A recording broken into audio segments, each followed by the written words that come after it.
Hello, ladies and gentlemen. My name is Yoshman. Last episode, we did the third scenario of the William Wallace campaign, which is training the troops.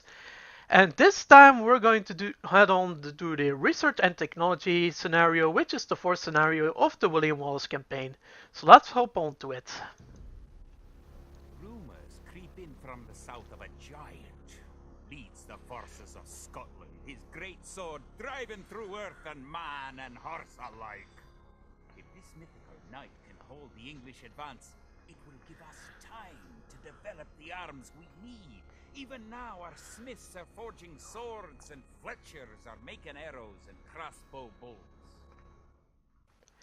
So this scenario is more like a research and technology scenario, as you can tell. So to win this, you will need to advance to the feudal age and repel the English raids. So technologies are very helpful to improve your units as well as your civilization. In the game of Age of Empires 2, there are like 4 ages. We are currently in the Dark Age, but we can upgrade to the feudal age if we met the requirements. And there's also the Castle Age and the Imperial Age, but we'll get to these two later ages later in this Let's Play. But for right now, let's focus on the objective. We have some hints. Your soldiers will automatically attack any enemy soldiers that get near them. You can also select your own soldiers to right-click on a specific enemy unit you want to attack. So this is actually more macroing, which is also very helpful as well.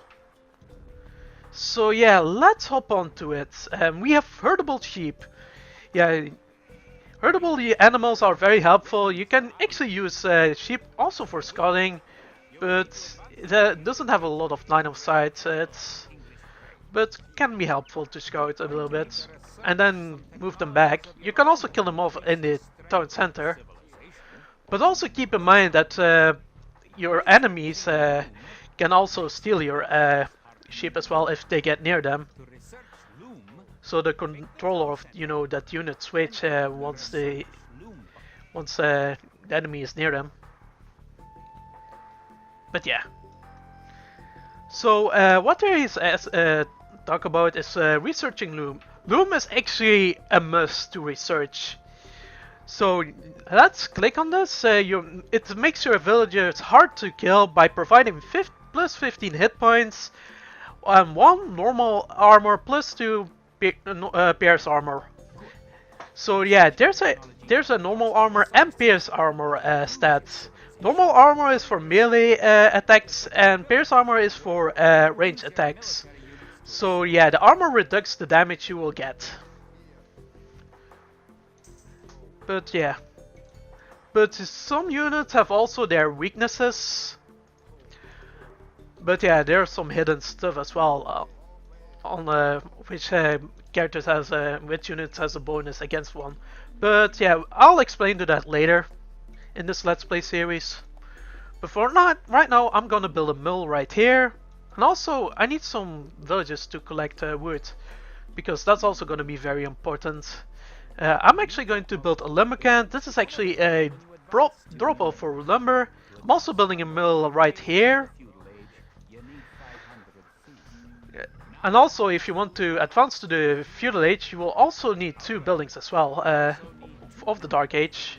And houses don't count, and town centers neither. Already done that. There are some more sheep right here. I'm also scouting with my militia. There's also gold right here. So we're ready to advance, so let's click on it, shall we? That's very nice.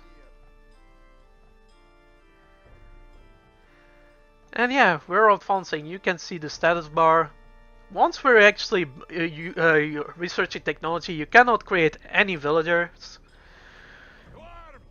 So keep that in mind.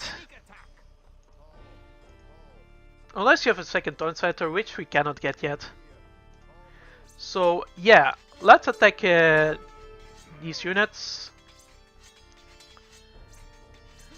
They are no match for our Scottish warriors. I'm going to create some extra militia units. You can also shift click to create 5 of them. Well, I don't have enough food to create more, but I think this is a bit overkill, so I'm actually going to deselect a few because I need some gold to upgrade them as well. I think one should do. I think we're gonna be fine.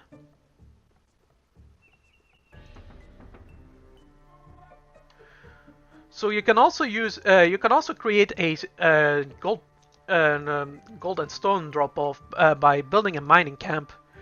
Just click on a villager and click on buildings and click on the the mining camp. So we're on the feudal age, so we have unlocked more buildings like the blacksmith and the markets, as well as the archery range and the stable.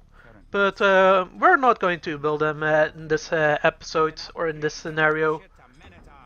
So we have to upgrade our militia to men-at-arms.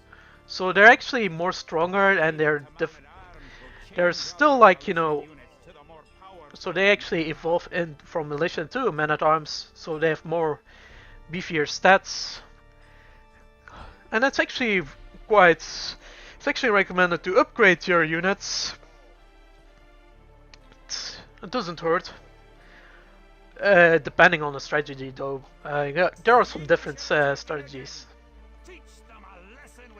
Oh, the English are attacking!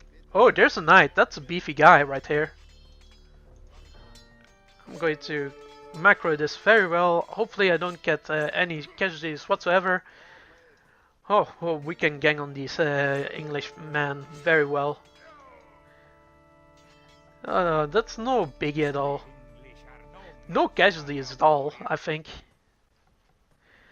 Yeah, they're no match for the men-at-arms. They have like 6 attack and also so I don't know if the armor is improved. Maybe it's from the militia as well. But anyway, we have completed this scenario. So let's quit the current game and watch the cinematic. Longshanks has invaded, stormed, and sacked the city of Perth. It's worse. He's captured the fabled Stone of Scone and declared himself King of Scotland. If we cannot bring about a victory in battle soon, then the Scottish armies will be too demoralized to put up any fight at all. If this mythical Scottish giant does exist, I wish he'd get his forces up to Stirling, where we shall next do battle. And yeah, that was the 4th scenario. So next episode we're going to do the Battle of Stirling. So on that note, I hope you guys and gals enjoyed this episode. Leave a comment, like, subscribe, and do all this good stuff. And I will see you in the next one. Take care and bye bye.